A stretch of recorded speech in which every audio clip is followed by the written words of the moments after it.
O clique seco da porta do carro ressoou no silêncio denso, um silêncio que o burburinho lá fora, com os flashes e o rugido abafado de dezenas de motores, só tornava mais opressivo. Eu estava sentada no banco de trás, a seda carmesim roçando a minha pele, os músculos tensos, o coração a bater como um tambor de guerra. O vidro fumado do Rolls-Royce escondia-me do mundo, mas eu podia senti-los lá fora, uma multidão faminta por espetáculo. Podia sentir os olhares, as expectativas e a impaciência dele. Lá estava ele, João Oliveira, o meu ex-marido, no topo das escadarias do Museu Nacional de Arte Antiga, a conversar com os seus convidados, com Sofia Rocha, a sua nova e jovem copiloto, pendurada ao seu braço. Estava visivelmente a verificar o relógio, esperando. Eu sabia o que ele esperava. A minha derrota, a minha ausência, ou a minha chegada num táxi amarelo, esfarrapada, um lembrete do meu fracasso. Mas eu não era mais aquela mulher. Essa mulher. A Ana que ele descartou tinha assinado os papéis do divórcio há 8 meses. Lembro-me vagamente, quase como um sonho ruim, daquela manhã num dos escritórios elegantes na Avenida da Liberdade. Não sei bem se foi uma terça ou quarta-feira, mas o dia estava cinzento, a condizer com a alma. O Pedro Carvalho, o advogado dele, um tubarão vestido com um fato impecável, a cobrar, imagine-se, 500 euros por hora para desmantelar a minha vida, falava num tom monótono, sem qualquer emoção, como se estivesse a recitar um menu de almoço. Assine aqui e rubrique o fundo da página 42. A caneta, claro, era uma Montblanc, a preferida do João. Ele nunca perdia uma oportunidade de ostentar símbolos de status, mesmo quando destruía um casamento de 15 anos. Eu estava sentada à mesa de mogno, de costas direitas como uma barra de aço. O João esperava lágrimas, histéricas, súplicas. Talvez um desmaio dramático. Ele tinha preparado o Pedro para uma cena. Tinha até ensaiado o seu olhar de piedade no espelho naquela manhã. Aquele olhar que dizia: "Não és tu, querida. Eu é que te superei." Mas eu apenas estava ali. Vestia um vestido azul escuro que ele me comprara há 3 anos. Um que ele sempre criticara por ser demasiado modesto. Naquele dia parecia uma armadura. Senti o meu próprio cheiro, não o dos perfumes caros que ele me impunha. Era o cheiro do medo, sim, mas também de uma quietude estranha. Uma decisão. Tenha certeza que compreende os termos, Ana. João perguntou, recostando-se na sua cadeira de couro, fazendo girar o gelo no seu copo de uísque de cristal. Eram 11 da manhã. Uísque. Assim que assinar isto, a penthouse na Avenida da Liberdade desaparece. A propriedade em Cascais desaparece. A mesada mensal desaparece. Irá embora com o acordo que estabelecemos, que francamente não sustentará o estilo de vida a que está habituada por muito tempo. Ele fez uma pausa, um sorriso cruel a brincar nos lábios. Só me preocupo consigo, Ana. O mundo real é frio. Levantei os meus olhos verdes, cansados, perfuraram a sua fachada. Pela primeira vez em anos, senti um lampejo de inquietação nele. Eu não parecia uma vítima. Parecia alguém a acordar de um coma longo e sufocante. A voz estava-me um pouco rouca, pouco usada. O frio é preferível à asfixia do seu calor, João, disse suavemente. Assinei o papel. Ana Estrela. Descartei o apelido Oliveira ali mesmo, sobre a mesa, como se fosse um guardanapo sujo. Ele bufou, esvaziando o copo. Tão dramático. A Sofia está à espera lá embaixo. Ela queria subir, oferecer as condolências, mas eu disse-lhe que não seria apropriado. O nome era uma adaga calculada. Sofia Rocha, 24 anos, ex-estagiária da Oliveira Holdings, e a mulher que atualmente usava diamantes que eu ajudei a escolher para o nosso 10º aniversário de casamento. Diga a Sofia, disse eu, levantando-me e alisando a saia do meu vestido, que a posição de senhora Oliveira acarreta muitos deveres ocultos. Espero que ela tenha resistência para eles. Virei-me para sair. Está a cometer um erro, Ana. João gritou atrás de mim, o ego ferido pela minha falta de devastação. Tem 42 anos, não tem carreira, não tem ligações que não sejam minhas. Estará a gerir uma livraria na margem sul dentro de um mês. Fiz uma pausa nas portas de vidro fosco. Não olhei para trás. Adeus, João. A descida do elevador do 55º andar, ali na Avenida da Liberdade, parecia uma descida ao inferno. Mas quando as portas se abriram para o átrio, inspirei fundo. Não era desespero, era oxigênio. Lá fora chovia a cântaros, um aguaceiro clássico de Lisboa. Saí pelas portas giratórias. Lá estava o carro do João, estacionado no passeio. A janela baixou e vi o rosto da Sofia. Bonita, jovem e presunçosa, Sofia acenou com um aceno minúsculo, piedoso. João surgiu do edifício atrás de mim, estalando os dedos para o motorista. Para a Tiffany, João. A Sofia precisa de um miminho. Fiquei na calçada, a chuva encharcando instantaneamente o meu vestido azul. Não tinha guarda-chuva. Não tinha carro à espera. Observei o meu marido de 15 anos entrar no carro com a sua amante, a porta pesada a fechar-se com um baque final. O carro arrancou, espirrando a água suja de poça nos meus sapatos. Fiquei ali por um longo minuto, a tremer. Um porteiro do edifício, um homem a quem eu acenara durante anos, chamado Manuel, saiu com um grande guarda-chuva. Senhora Oliveira, ele perguntou gentilmente, segurando a cobertura sobre mim. Quer que chame um táxi? Olhei para ele. Lágrimas finalmente brotaram nos meus olhos, misturando-se com a chuva. Não lágrimas de perda, mas as lágrimas aterrorizantes de um recomeço. Não, Manuel, sussurrei. Acho que vou a pé até a estação de metro. Preciso de aprender a fazer isto de novo. Virei-me e entrei na tempestade cinzenta. João achava que me tinha arruinado. Ele achava que me tinha despojado do meu valor. Mas enquanto caminhava em direção à estação da Baixa Chiado, apertando a minha mala, que continha um cheque para um acordo modesto e a minha liberdade, fiz um voto silencioso. Ele pensa que fui uma passageira na vida dele. Ele está prestes a descobrir que eu fui o motor. Meses depois, a sineta da porta da página dourada tilintou suavemente. Era uma livraria de antiguidades, pequena, empoeirada, mas charmosa, no chiado. Cheirava em papel velho, baunilha e pó. Um cheiro que eu aprendera a amar. Ana consegue tratar do balcão? Tenho de verificar a remessa lá atrás, gritou Dona Margarida, a dona da loja da arrecadação. Dona Margarida tinha 70 anos, era meio surda e a mulher mais gentil que eu alguma vez conhecera. Certo, Margarida, respondi. Limpei as mãos no avental. Já não usava Chanel. Vestia uma camisola de malha macia bege da Zara e jeans. O cabelo, que antes era penteado diariamente num salão da avenida, estava preso num coque solto e despenteado. Parecia mais jovem. As linhas de stress em redor da boca, gravadas por anos a andar sobre ovos perto do João, tinham suavizado. Caminhei até ao balcão para atender o cliente. Boa tarde.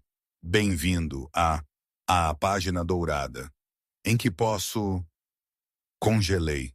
Do outro lado do balcão não estava um cliente habitual à procura de uma primeira edição de Essa de Queiroz.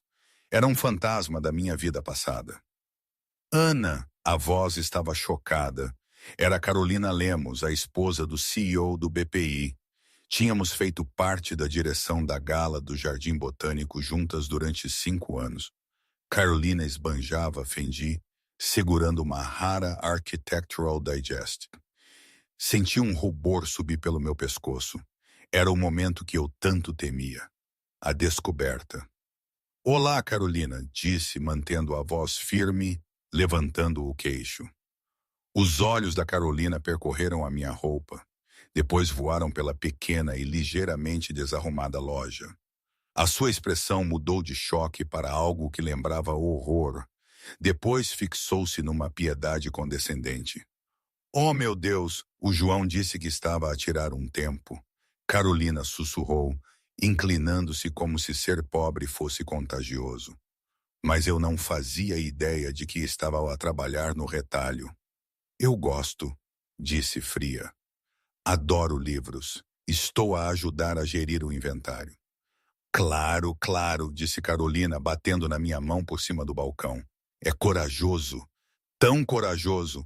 Olhe, querida, está bem? Precisa de ajuda? Estou perfeitamente bem, Carolina. Esse livro custa 150 euros. Gostaria que fosse embrulhado? Carolina comprou o livro, em grande parte por constrangimento, e praticamente fugiu da loja. Eu sabia o que aconteceria a seguir.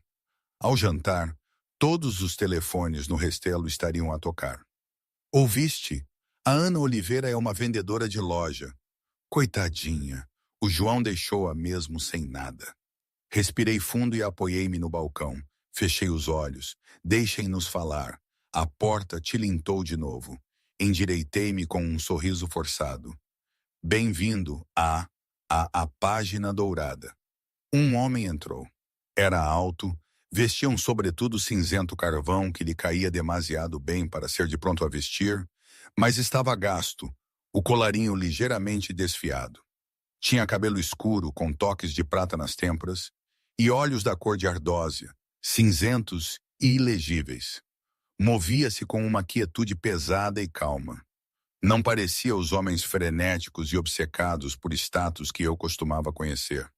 Parecia um homem que trabalhava com as mãos, talvez um empreiteiro de luxo ou um mecânico especialista.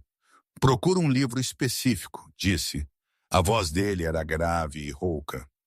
Um manual de reparação dos anos 1920 para um tipo de motor distinto, o Rolls-Royce Phantom OI. É uma agulha num palheiro, eu sei. A minha mente fez clique. Eu sabia exatamente onde estava. Tinha-o catalogado na semana anterior, a perguntar-me quem, pelo amor de Deus, quereria um guia de mecânica centenário e gorduroso. Terceira prateleira à esquerda, fila de baixo, disse de imediato. Capa azul, o espírito da manutenção. Está em surpreendente bom estado. O homem olhou para mim, surpreso, uma sobrancelha levantada. Conhece o seu inventário. Conheço todos os livros desta loja, respondi. Ele caminhou até a prateleira, pegou no livro e folheou-o. Um pequeno sorriso genuíno tocou os seus lábios, mudou completamente o seu rosto, tornando-o mais jovem, menos fechado. Levou-o ao balcão. Não faz ideia há quanto tempo procuro isto, disse. Estou a restaurar uma velha beleza. Ela esteve numa garagem nos arredores de Lisboa durante 40 anos. Esta é a peça que faltava. Parece um trabalho de amor, disse, registrando a compra. 45 euros. Ele entregou-me uma nota de 50 euros. As mãos dele eram ásperas, calejadas, mas as unhas estavam limpas. Fique com o troco. Não aceitamos gorjetas, senhor, disse, entregando-lhe uma nota de 5 euros. Mas obrigada. Ele fez uma pausa, olhando para mim corretamente pela primeira vez. Pareceu estudar o meu rosto, não com o olhar predatório dos homens do clube de golfe, mas com uma curiosidade que fez o meu coração falhar uma batida. Sou o Salvador, disse. Ana. Bem, Ana, obrigado. Acabou de salvar uma peça de maquinaria muito cara de se tornar sucata. Virou-se para sair, mas parou à porta. Sabe, para uma balconista de livraria tem a postura de uma duquesa. Eu ri. Um som seco e curto. Ex-duquesa, balconista atual. Salvador não perguntou, apenas acenou com a cabeça, inclinou a cabeça e saiu para o ar fresco e nítido de outono. Observei-o ir. Foi a primeira interação agradável que tive com um homem em 8 meses. 2 semanas depois, chegou o convite. Não foi enviado para o meu apartamento na margem sul. Foi entregue em mão na livraria, endereçado à senhora Ana Estrela. Era um envelope pesado, de cor creme, com relevos dourados. Fundação Oliveira Estrela, gala anual de caridade, solicitando a honra da sua companhia. Olhei para ele. A fundação, eu a tinha iniciado. Eu a construí do zero, organizando leilões, verificando instituições de caridade, angariando milhões para a literacia infantil. Quando nos divorciamos, os advogados de João argumentaram que a fundação era um ativo da Oliveira Holdings. Fui forçada a renunciar à direção. Por que ele me convidava? O meu telemóvel vibrou. Uma mensagem de um número desconhecido. Achei que gostarias de ver o que fizemos com o lugar, a menos que estejas demasiado ocupada a arrumar livros de bolso. João, era uma provocação. Ele queria que eu fosse para poder exibir Sofia como a nova presidente da fundação. Ele queria mostrar ao mundo que eu estava completamente substituída, que eu apareceria com um vestido barato, aparecer cansada e derrotada para beijar-lhe o anel. Más notícias? Perguntou Dona Margarida, ao ver o meu rosto pálido. Uma intimação, murmurei. Fiz menção de atirar o convite para o lixo. Não faça isso, disse Dona Margarida, asperamente. Eu congelei. Margarida, você construiu essa fundação, não foi? Lembro-me de ter lido sobre isso há anos. Você é essa Ana. Eu era. Se não for, disse Dona Margarida, lustrando um candeeiro de latão, está a dizer-lhe que ele tinha razão. Está a dizer-lhe que já não existe. Não posso ir, Margarida. Não tenho um vestido. Não tenho joias. Não tenho como chegar lá. Eu agora ando de metro. Não se pode chegar a uma gala no MNAA de metro. A sineta tocou. Era Salvador. Desta vez, usava um macacão de mecânico com o logótipo Mercer Restaurações. Parecia cansado, gordura na bochecha. De novo? Perguntei, tentando esconder o convite atrás das costas. Preciso de um livro sobre estofos, costura de couro, disse Salvador. Olhou para mim, percebendo a tensão. Tudo bem? Olhei para aquele estranho. Não sabia por quê, mas a frustração transbordou. O meu ex-marido, desabafei. Ele está a dar uma gala para a caridade que eu comecei e convidou-me apenas para me humilhar. E o pior é que eu quero ir. Quero entrar lá e mostrar-lhe que ainda estou de pé, mas não posso. Salvador apoiou-se no balcão. O ar à sua volta parecia sólido, confiável. Por que não pode? Porque naquele mundo, Salvador, a aparência é tudo. Preciso de um vestido de gala, diamantes e um carro que não cheire a cão molhado. Não tenho nada disso. Salvador olhou para mim pensativamente. Olhou para a gordura nas suas mãos, depois de volta para os meus olhos. Não a posso ajudar com o vestido, disse lentamente. Mas conheço carros. A Mercer Restaurações. Lidamos com frotas de alta gama, Rolls-Royce antigos, Bentleys.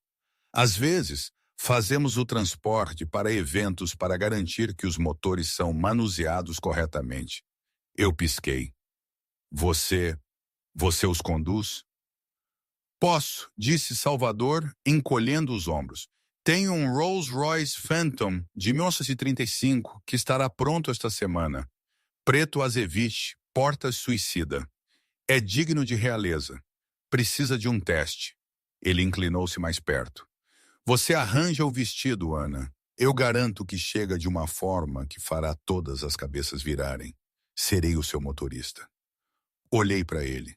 Era uma loucura. Ele era um cliente, um mecânico. Mas havia um brilho nos seus olhos. Um desafio. Por que faria isso? Sussurrei. Salvador sorriu.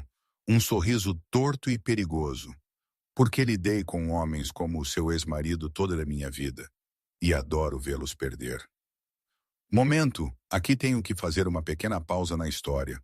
Todo este circo, esta situação com o João, a fundação, a Sofia e agora um mecânico a oferecer-se para me levar de Rolls-Royce, era no fundo totalmente absurdo. Quer dizer, pensem bem, um homem riquíssimo que de repente diz que uma mulher comum é a sua, seja o que for. Na minha terra natal, diríamos que ele está completamente tolo. Mas talvez fosse esse mesmo o problema. Talvez fosse demasiado real para ser verdade. Eu estava num limbo, a tentar perceber o que era ilusão e o que era a minha nova realidade. E aquele Salvador, com os olhos de ardósia e as mãos de mecânico, de repente, parecia o mais real de todos. Era tudo tão estranho. Mas talvez a vida não fosse feita para ser lógica. Não sei. De qualquer forma, de volta à história. A chuva tinha transformado o horizonte da margem sul numa mancha de carvão e cinza, condizente com a turbulência dentro do meu pequeno apartamento. O convite jazia na bancada da minha cozinha como um isótopo radioativo, brilhando com malícia. Era doentio.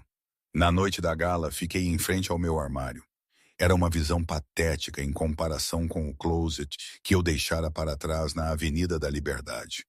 Não havia filas de pradas sazonais, nem secções de caxemira coordenadas por cores. Apenas um cabide com roupas de trabalho sensatas e algumas caixas de plástico enfiadas no canto. João fora meticuloso durante a divisão dos bens. Ele ficara com as joias, heranças de família. Alegou, embora as tivesse comprado para mim. Ficou com as peles. Até discutira sobre os vestidos de grife, alegando que tinham sido comprados com fundos da empresa para eventos de relações públicas. Eu tinha saído com 2 malas de básicos. Ele quer que eu fale. Sussurrei para o quarto vazio. Ele quer que eu apareça com um vestido de cocktail de loja de departamento para poder apresentar-me aos seus investidores como o seu passado infeliz. Ajoelhei-me e retirei uma caixa de plástico empoeirada do fundo do armário. Estava marcada como Universidade Paris, 1998. Eu não abria esta caixa há 20 anos. João odiava que eu falasse sobre o meu tempo a estudar história da arte em Paris.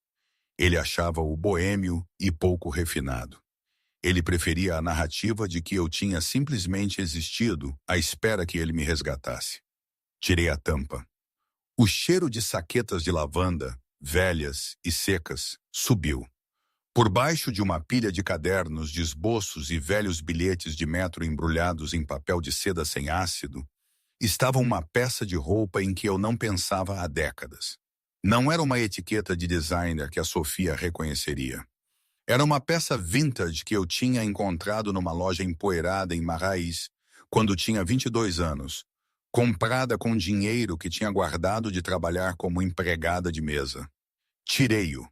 Era um vestido de seda cortado em viés dos anos 1930, num tom de vermelho tão profundo que parecia sangue arterial na luz fraca.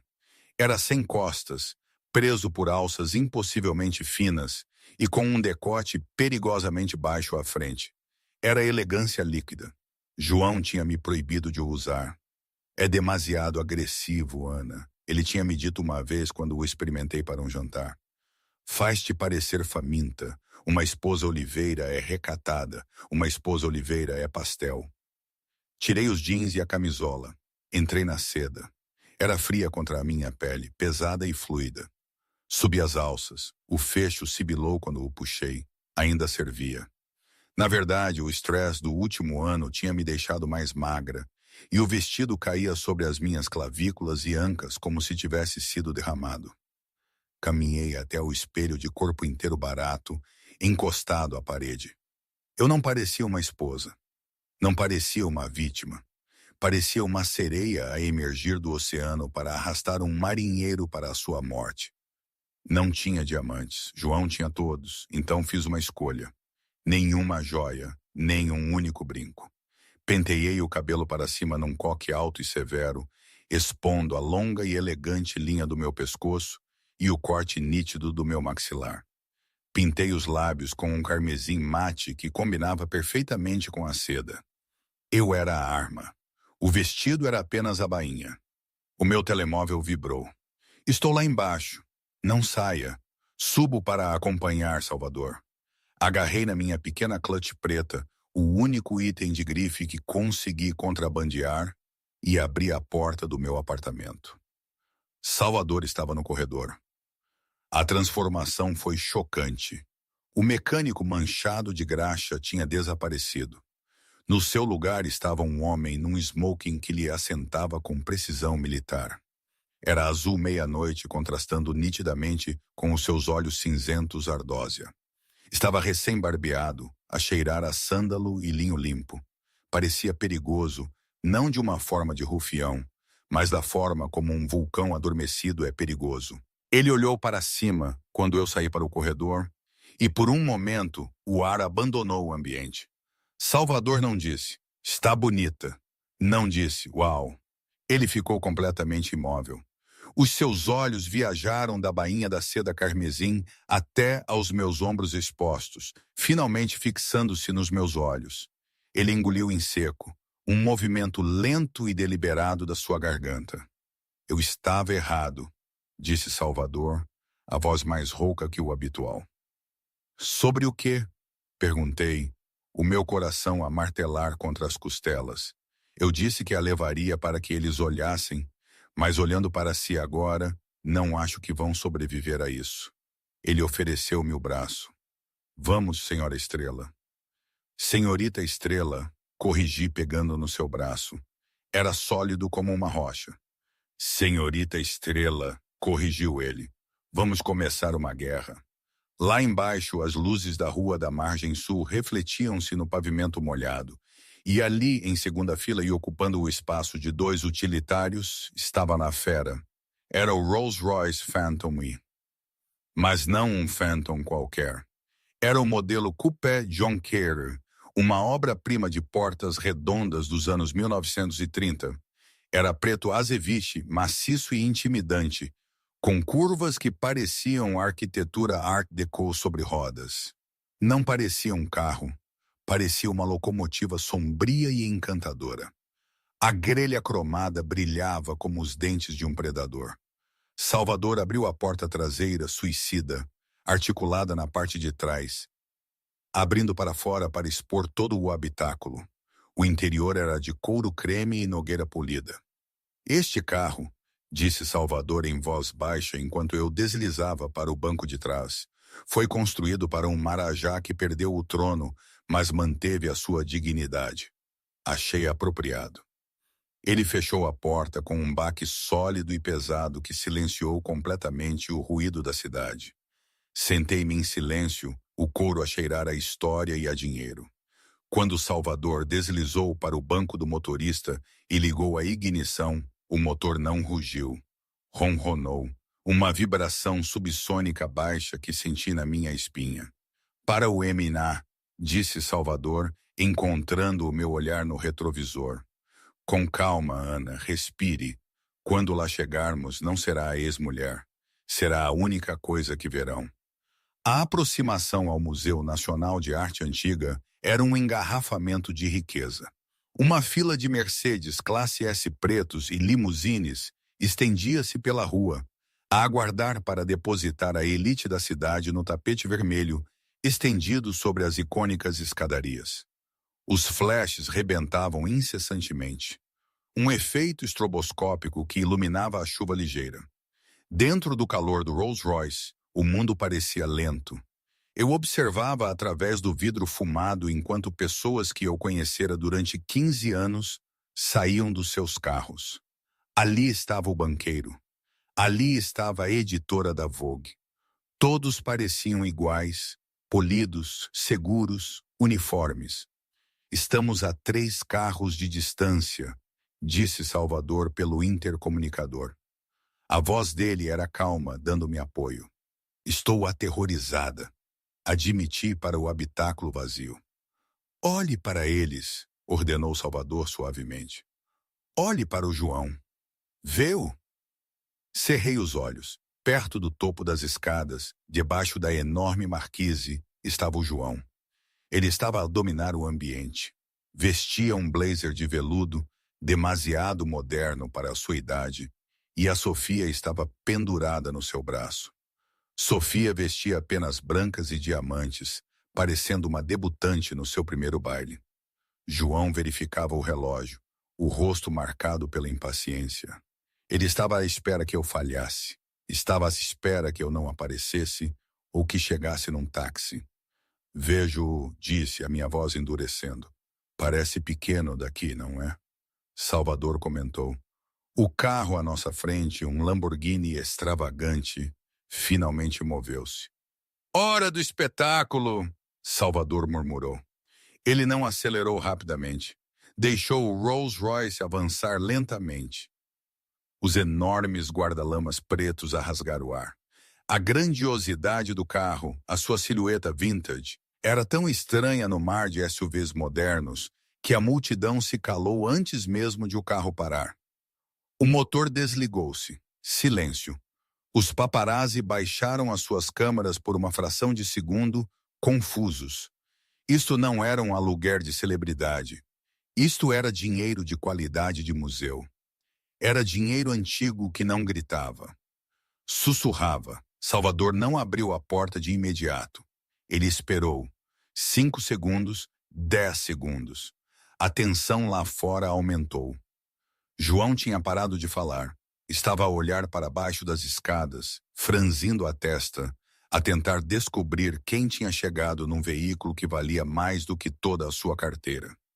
Sofia estava a esticar o pescoço. Então a porta do motorista abriu-se. Salvador saiu. Abotoou o blazer com um movimento fluido. Caminhou pela parte de trás do carro maciço, a sua postura impecável. O seu rosto, uma máscara de indiferença profissional. Ignorou a imprensa. Ignorou o manobrista que tentou aproximar-se. Chegou à porta do passageiro traseiro, a porta suicida. Colocou a mão na maçaneta. Fez uma pausa, olhando para João no topo das escadas. Salvador fixou os olhos no ex-marido, mantendo o olhar por um instante, um desafio lançado através de 15 metros de tapete vermelho. Observe bem. Salvador puxou a maçaneta. A porta pesada abriu-se para trás, revelando o cavernoso interior iluminado. Primeiro a perna emergiu. A pele pálida, o arco acentuado do pé, o simples salto agulha preto a tocar o tapete vermelho com um clique deliberado. Depois eu levantei-me. Enquanto saía da escuridão do carro para as luzes intermitentes, o vestido de seda carmesim apanhou o brilho das lâmpadas dos paparazzi. Ondulava como fogo líquido. O corte sem costas expunha a minha espinha, reta e orgulhosa. Fiquei ali por um momento, a adaptar-me à luz. O vento apanhou uma madeixa solta do meu cabelo. O silêncio era absoluto. O sorriso de Sofia vacilou. As penas do seu vestido pareceram subitamente ridículas, como um disfarce. O copo de champanhe do João inclinou-se perigosamente na sua mão. Eu não olhei para as câmaras. Virei-me para Salvador. Salvador curvou ligeiramente a cabeça. Não uma reverência de servo, mas um reconhecimento de parceiro. Manterei o motor a funcionar, senhorita Estrela. Obrigada, Salvador, disse eu, a minha voz a propagar-se no silêncio. Virei-me para as escadas. Um murmúrio irrompeu entre a imprensa. Quem é aquela? É a esposa Oliveira? Meu Deus, olhem para o vestido. É um vintage raro? Onde conseguiu aquele carro? Os flashes irromperam.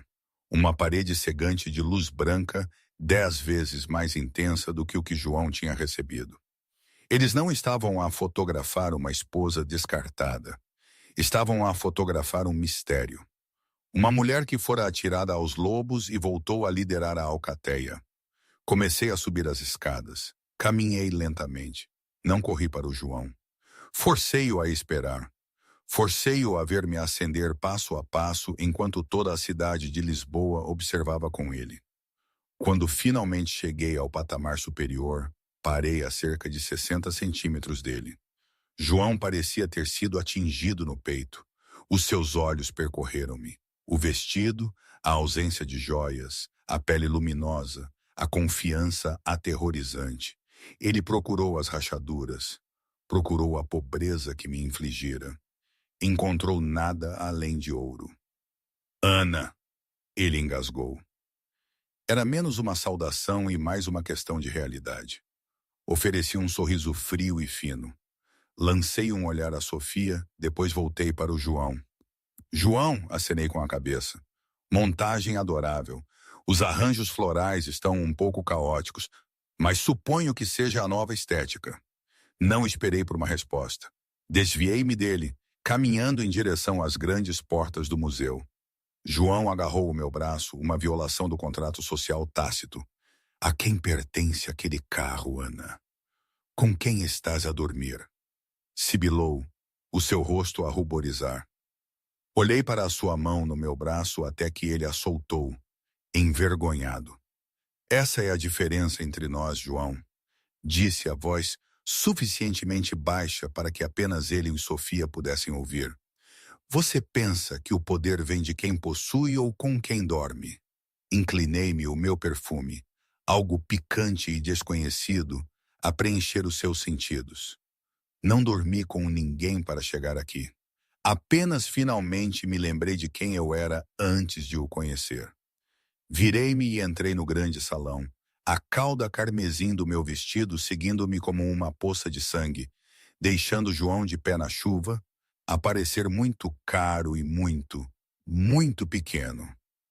Lá dentro a gala já tinha começado, mas assim que eu entrei, a sala transformou-se. As conversas morreram, as cabeças viraram-se. Pedro Carvalho, o advogado tubarão, deixou cair o seu copo. Peguei num copo de champanhe de um tabuleiro que passava. Fiquei sozinha no centro da sala, debaixo do templo de Dender. Não tinha marido, não tinha fortuna. Mas à medida que os sussurros começaram a circular, dei um gole e saboreei algo que não provava há 15 anos, vitória. Mas eu não sabia o que se passava lá fora. Dentro do Rolls Royce, Salvador estava ao telefone. João, coitado. Como a Ana me contou, depois de se desviar dele, ele ficou ali petrificado, a olhar para o meu carro. Eu sabia o que ele devia estar a pensar. Que diabo era aquilo? De quem era? Ele não conseguia encaixar a imagem de Ana, a vendedora de loja, com aquele luxo silencioso. Ele procurava desespero, procurava a mulher quebrada que ele criara, mas só encontrou algo mais. Era uma cena quase cômica, se não fosse tão grave. Aquelas penas da Sofia pareciam ridículas, como um pobre papagaio perto de uma fênix. Para João era o início de uma noite de tormento. Para mim, era apenas o começo. Sim, disse Salvador ao telemóvel, observando as portas do museu. Ela está lá dentro. O alvo é João Oliveira. Executar a fase 2 da aquisição. Quero que as ações dele despensem quando a sobremesa for servida. Ele desligou, os seus olhos cinzentos semicerrados. Ele não era apenas um mecânico, e não era apenas um motorista. João Oliveira tinha feito muitos inimigos no seu caminho até ao topo, mas nunca tinha feito inimigo da família Estrela. E certamente nunca tinha conhecido Salvador Estrela, o primo afastado de Ana, o capitalista de risco que fora exilado para Londres há 20 anos e que acabara de regressar para saldar as dívidas da família. Ana ainda não o sabia, mas ela não estava apenas a entrar numa festa. Estava a entrar numa aquisição. O Templo de Dender, dentro do Museu Nacional de Arte Antiga, estava banhado por uma suave luz âmbar, projetando longas sombras antigas nas paredes de arenito. O ar estava pesado com o cheiro de perfume caro, champanhe morno e julgamento pesado. Eu movia-me pela multidão como um fantasma a assombrar a minha própria vida. Reconhecia todos os rostos. Ali estava Helena Vieira, que tinha comparecido ao meu chá de bebê para a criança que eu tinha perdido. Ali estava Miguel Torres, o banqueiro que tinha gerido as contas Oliveira. À medida que eu passava, as conversas não apenas paravam, elas fragmentavam-se. Os olhares voavam para o meu vestido carmesim sem costas, depois para o meu rosto, procurando sinais da crise nervosa que João lhes tinha prometido que eu estaria a sofrer. Ana! A voz de Helena Vieira era aguda e frágil. Ela interveio à minha frente, bloqueando o meu caminho perto da área dos aperitivos. Nós, nós não esperávamos vê-la. O João disse que estava em recuperação. Fiz uma pausa, o meu aperto na clutch apertando o suficiente para branquear os meus nós dos dedos. Recuperação implica doença, Helena. Estou simplesmente em transição. Certo. Claro, gaguejou Helena, os seus olhos a varrerem a minha ausência de joias. É que vê-la aqui. É corajoso. Muito corajoso. Especialmente com a Sofia a dirigir o leilão esta noite. A coragem não tem nada a ver com isso, respondi suavemente, a minha voz baixa e melódica. Eu construí esta fundação. Não preciso de permissão para visitar a minha própria criação. Desviei-me de Helena, deixando a mulher confusa. Mas o alívio durou pouco. Do outro lado da sala, João tinha me avistado novamente. Ele tinha bebido mais 2 uísques desde o tapete vermelho.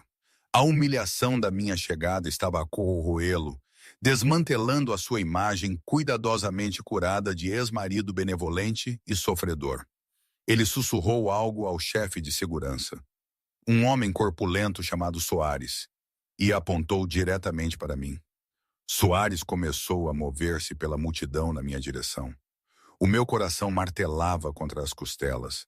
Ele vai mandar me escoltar para fora. Vai arrastar-me para fora à frente de toda a gente. Olhei à volta à procura de uma saída, a respiração presa na garganta. Estava sozinha. A adrenalina da entrada estava a desvanecer-se, substituída pela fria realidade de que eu era uma balconista de livraria a intrometer-me na festa de um bilionário. Senhorita Estrela, disse Soares, entrando no meu espaço pessoal. Ele era educado, mas firme. O senhor Oliveira solicitou que se retire. Existe a preocupação de que a sua presença esteja a causar perturbação. Tenho um convite, disse a voz ligeiramente trêmula. É um evento privado, senhorita. O anfitrião reserva-se o direito de recusar a entrada. Por favor, não cause uma cena. João observava do bar, com um sorriso presunçoso e satisfeito no rosto. Ele levantou o copo para mim. Cheque mate. Senti as lágrimas a picarem o fundo dos meus olhos. Era isto, a humilhação final. Tire a mão dela. A voz não veio da multidão. Veio da entrada principal do salão. Era uma voz que carregava o peso de um martelo a bater numa secretária. Soares virou-se. João congelou. Salvador estava a entrar na sala. Ele não usava boné de motorista. Ele caminhava com a arrogância casual de um homem que possuía os soalhos debaixo dos seus pés. Ele caminhou diretamente através da multidão que se abria, ignorando os suspiros. Quem é você? Perguntou Soares, interpondo-se entre mim e Salvador. Os funcionários não são permitidos no salão principal. João aproximou-se, o rosto púrpura. Este é o motorista dela. Meu Deus, Ana, não tem vergonha? Trazer a empregada para dentro? Ele virou-se para Soares. Ponha-os os 2 para fora agora. Salvador não olhou para Soares. Ele olhou para João. Aproximou-se, superando o ex-marido em 7 centímetros. O ar à volta deles parecia cair 10 graus. Não sou o empregado, João, disse Salvador calmamente. Ele meteu a mão no bolso interno do seu blazer e retirou um elegante envelope preto. Ele ergueu. Sou o doador. João piscou. O quê? A mesa platina, disse Salvador, a voz aborrecida. Mesa 1, a doação anônima de 500 mil euros que financiou o jantar de hoje. Fui eu. A sala ficou em silêncio mortal. Uma doação de $500 mil que lhe conferia um estatuto divino naquela sala. É um mecânico! João balbuciou, o seu cérebro a falhar na tentativa de processar a informação. Eu vi as suas mãos. Estava a conduzir o carro. Eu gosto de carros. Salvador encolheu os ombros. E gosto de conduzir. Limpa a minha cabeça antes de fazer aquisições. Salvador virou-se para mim, os seus olhos suavizando-se instantaneamente. Ele ofereceu-me o braço, ignorando o segurança atordoado e o ex-marido paralisado. Acredito que a nossa mesa está pronta, senhorita Estrela. Mesmo à frente. Olhei para ele, a minha mente a girar. Quem é você? Gritei internamente, mas por fora simplesmente peguei no seu braço. Era uma âncora na tempestade. Sim, sussurrei. Vamos sentar. Enquanto passavam por João, Salvador fez uma pausa. Inclinou-se, a sua voz uma lâmina de barbear envolta em veludo. A propósito, João, deve verificar o seu telemóvel. Acho que está a ser notícia. O jantar foi um borrão de empregados aterrorizados e sussurros agressivos. Eu e Salvador sentamo-nos na mesa 1, em destaque. Era a mesa normalmente reservada para João e a sua direção, mas a placa simplesmente dizia Sterling Trust. João e Sofia tinham sido relegados para a mesa 2, de lado. Sofia estava furiosa, espetando agressivamente a sua salada. João suava profusamente, verificando o telemóvel debaixo da mesa a cada 30 segundos.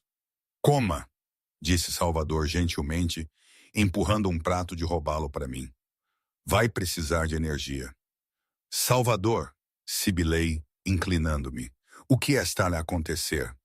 Você conserta motores. Comprou um livro de 40 euros sobre manuais de reparação. Como doou €500.000? Salvador pegou no seu copo de vinho. Olhou para o líquido vermelho profundo, fazendo-o girar. Eu disse-lhe que estive fora por muito tempo, disse suavemente. Não disse que estive ocioso. O meu pai, o seu tio, não me deixou nada além de dívidas. Fui para Londres e construí algo das cinzas, uma empresa de capital de risco, a Chimera Global. Eu engasguei. Todos conheciam a Chimera. Era uma empresa predatória, conhecida por aquisições hostis de marcas de luxo em falência. Eram implacáveis, eram os vikings do mundo corporativo.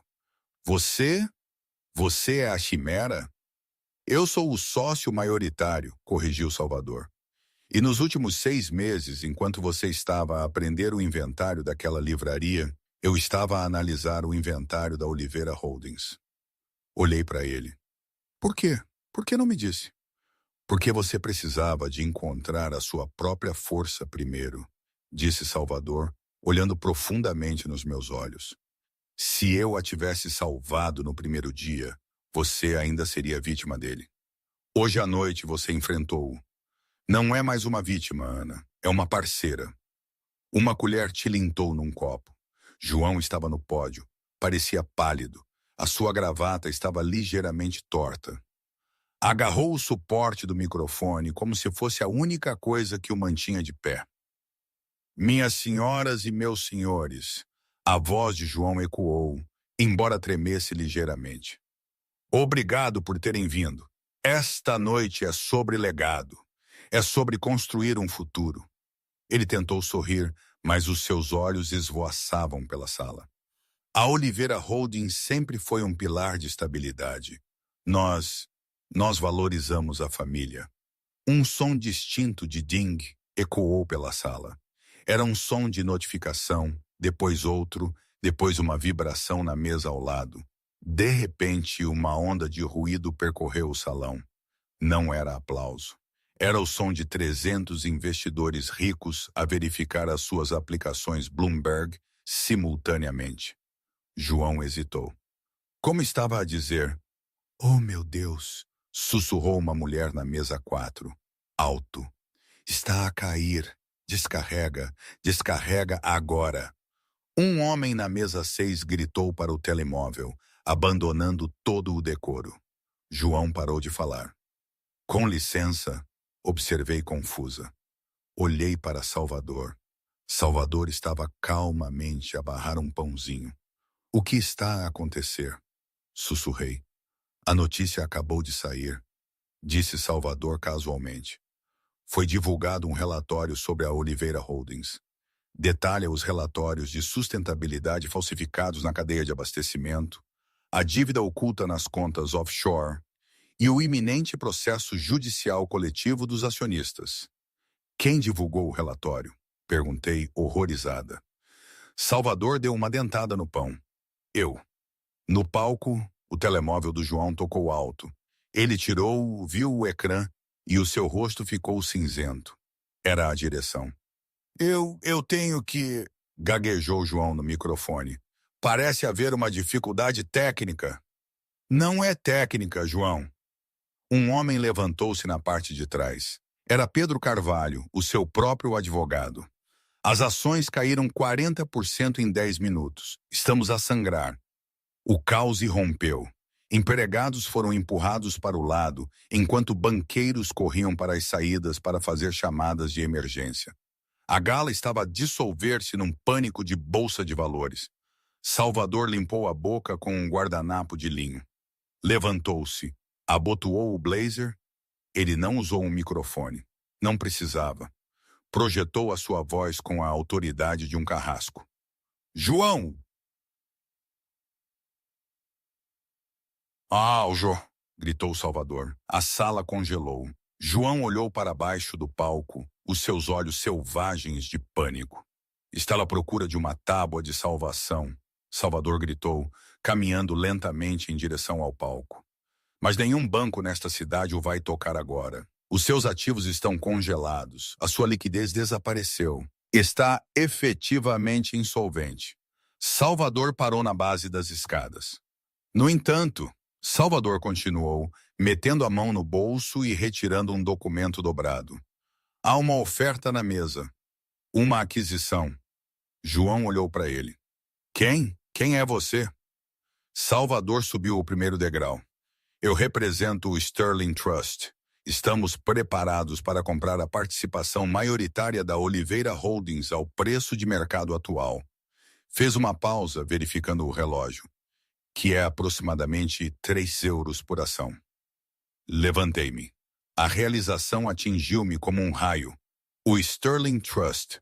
Salvador não estava apenas a destruir João. Ele estava a comprar a empresa de volta. E estava a colocá-la no meu nome. Não pode fazer isto! Gritou João, o suor a escorrer pelo seu rosto. Esta é a minha empresa. Eu construí isto. Não, disse Salvador friamente, subindo o último degrau para ficar ao lado do homem aterrorizado. Você casou-se com o capital que construiu isto e depois descartou a mulher que lhe deu. Salvador virou-se para a multidão. Ele gesticulou para mim, que estava sozinha no centro da sala, um farol vermelho num mar de fatos pretos. Estou a adquirir esta empresa, Salvador anunciou para a sala. Mas não a vou gerir. Eu sou apenas o capital. A posição de CEO será devolvida à pessoa que realmente entende a alma desta fundação. Ele olhou para João. Assine os papéis, João, ou vá para a prisão por fraude. Essas são as suas opções. João olhou para Sofia. Sofia já tinha ido embora. Ela tinha saído pela porta lateral no momento em que as ações caíram. Derrotado, quebrado e completamente sozinho, João pegou na caneta que Salvador lhe ofereceu. Observei enquanto o meu ex-marido assinava o seu império no pódio da sua própria vaidade. Senti uma mão no meu ombro. Virei-me. Era Dona Margarida da livraria que de alguma forma tinha entrado pela segurança, vestida com a sua melhor roupa de domingo. Eu disse-lhe, Dona Margarida sussurrou, os seus olhos a cintilar. Nunca foi apenas uma balconista, querida. Salvador desceu as escadas, o contrato assinado na mão. Caminhou diretamente para mim. A sala observava, sem fôlego, aterrorizada ou estupefacta. Ele estendeu-me o contrato. O carro está à espera, senhorita Estrela, disse Salvador, um fantasma de sorriso, a tocar os seus lábios. E amanhã de manhã tem uma reunião de direção. Sugiro que a levemos para casa para poder descansar. Peguei no papel. Era pesado. Pesava tanto quanto 15 anos de dor. E assim, o peso desapareceu. O sol da manhã sobre Lisboa era nítido e implacável. Não oferecia a névoa suave da gala da noite anterior. Expunha tudo. Às 8h45 da manhã, João Oliveira estava no átrio do edifício que ainda ostentava o seu nome em letras cromadas acima das portas giratórias.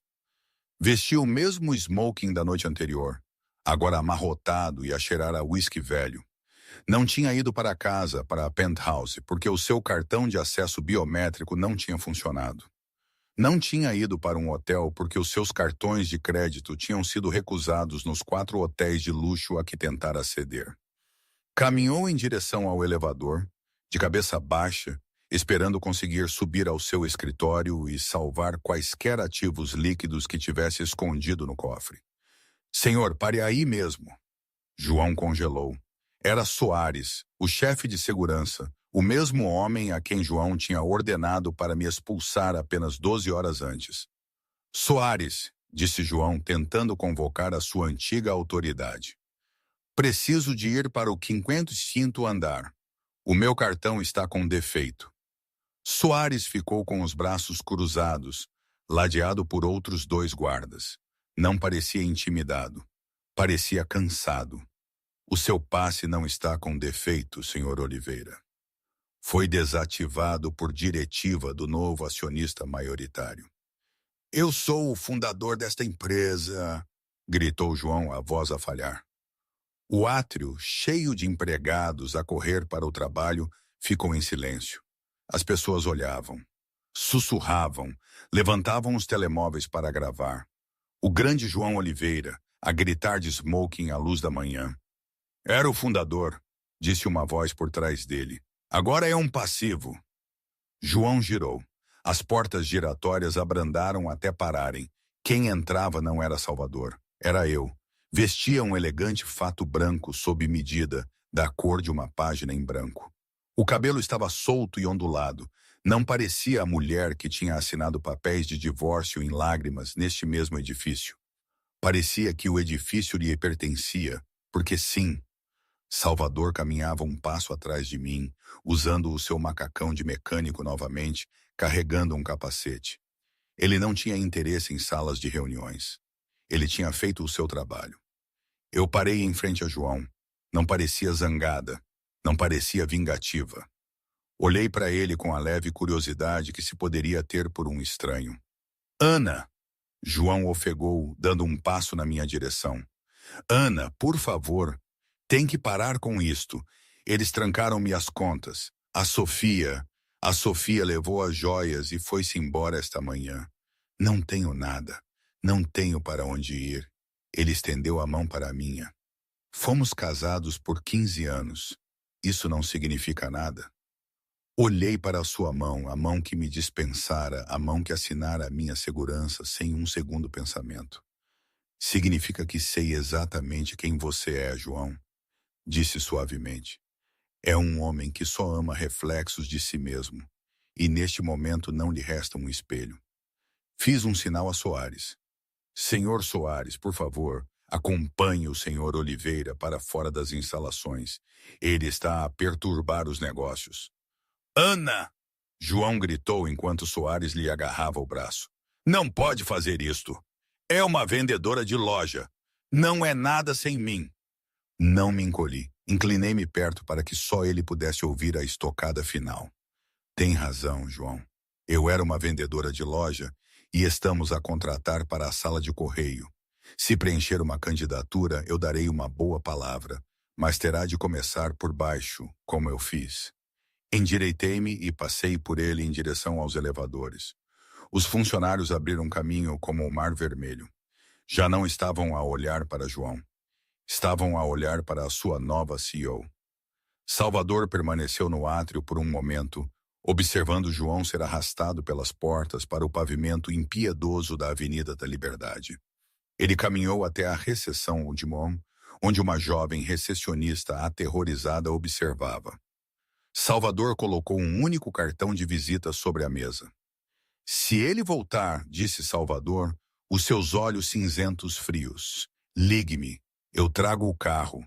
Virou-se e saiu para o seu Rolls Royce, à espera no passeio. Ele não ia ficar para a reunião de direção. O seu trabalho estava feito. Ele tinha restaurado o motor. Agora cabia a Ana conduzir. Lá no 55º andar, entrei no escritório que costumava ser do João. Cheirava ao seu perfume caro.